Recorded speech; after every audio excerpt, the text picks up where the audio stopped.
Hey, World Warriors, I'm Brian CrowMn for A CrowMn Review. Aliens. Colonial Marines Collector's Edition.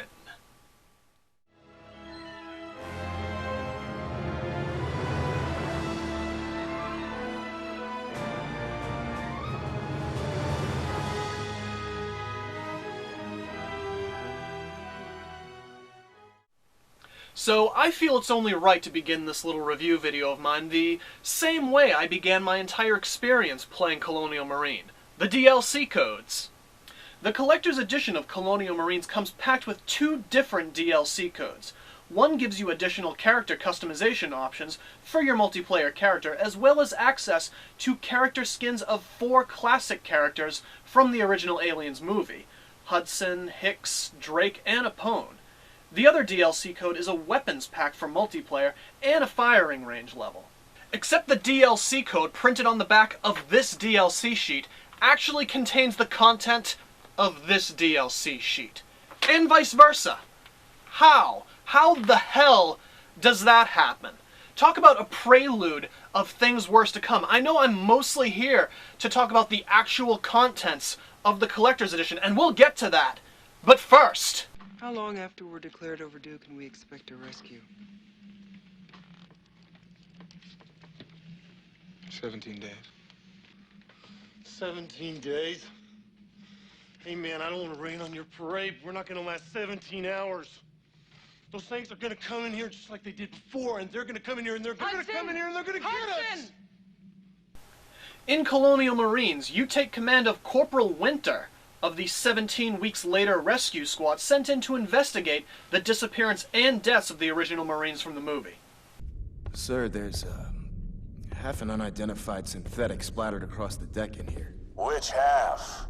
Well, he ain't saying much. Then find me a half that does. Actual out. Now keep in mind, this game is considered official canon. Aliens Colonial Marines is the official sequel to Aliens the movie. So if you don't want any spoilers, you've been warned.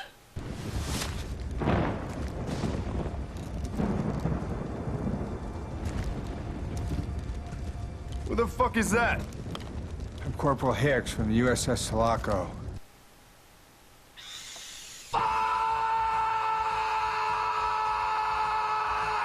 This better be a good fucking explanation. We left LV-426 and sent out a distress call. A call you all responded to. Near Fury, the ship went into alert, and I was pulled out of cryo as the ranking and only Marine. The ship was on alert because Michael Whalen's PMCs illegally boarded the ship. The 4 cryopods ejected safely, but I obviously wasn't in mine. So, whose body was in your cryotube? That's a longer story. A longer story that we don't ever hear about in the game. So, let me try and get this straight. It was actually Weyland-Yutani PMCs boarding the Sulaco that triggered the alarms. Not the presence of xenomorphs like Bishop led us to believe in Alien 3?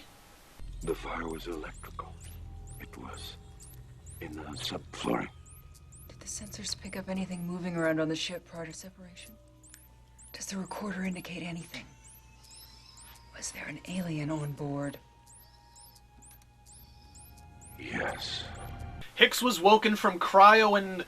what? He decided to switch uniforms with someone, throw them into his cryotube, forget to check for facehuggers, and then get captured? What was the plan?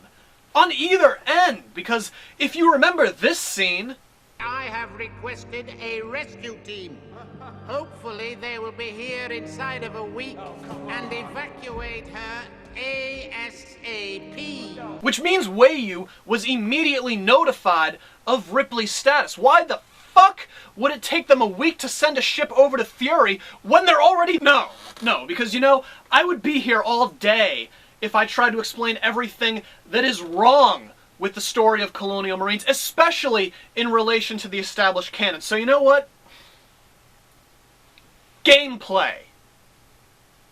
Colonial Marines pretty much plays like your standard FPS.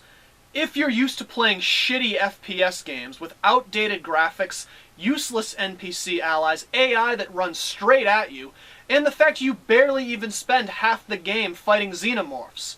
In an Aliens game! Yeah, that's right, you'll mostly find yourself battling it out against other humans, Weyland-Yutani PMCs. Yeah, that was always my favorite part of Aliens. Now, to be fair though, it isn't all bad. I did thoroughly enjoy running through the environments I first saw on film, especially Hadley's Hope. I'd probably say it was the best part of the whole game. Gearbox did put in the effort to recreate these classic locations we're all familiar with, and also did a great job throwing in numerous references and Easter eggs to find, including weapons used by the original team of Marines.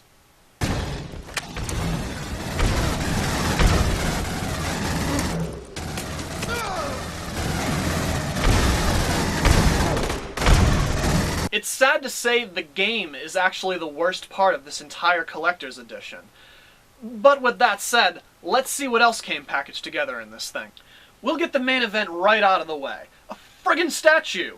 Yes, a resin statue standing roughly 7-8 inches tall, depicting main character Winter in a power lifter battling a xenomorph. And I gotta say, it looks especially good, better than I would have expected it to look. Next up, 2 different patches because, well, doesn't like every collector's edition come with patches these days? They're okay, I guess. Probably the most unique part of the collector's edition, though, is this.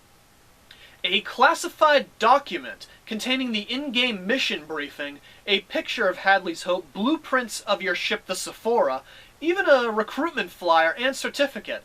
All pretty cool stuff. So, final thoughts? When the worst part of your collector's edition is the game itself, your collector's edition is pretty much dead in the water. Game over, man. It's game over. While all the extras are pretty cool, they're not quite good enough to make up for the atrocity that is Aliens Colonial Marines.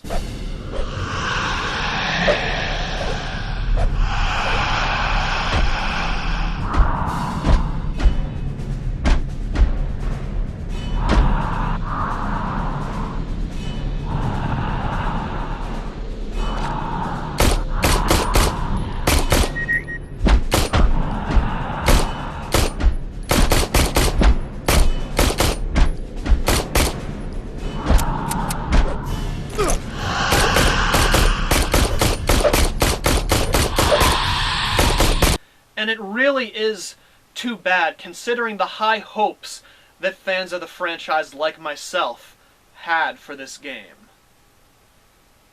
I'm Brian CrowMn for A CrowMn Review. You can follow me on Twitter @BrianCrowMn or subscribe to the YouTube channel.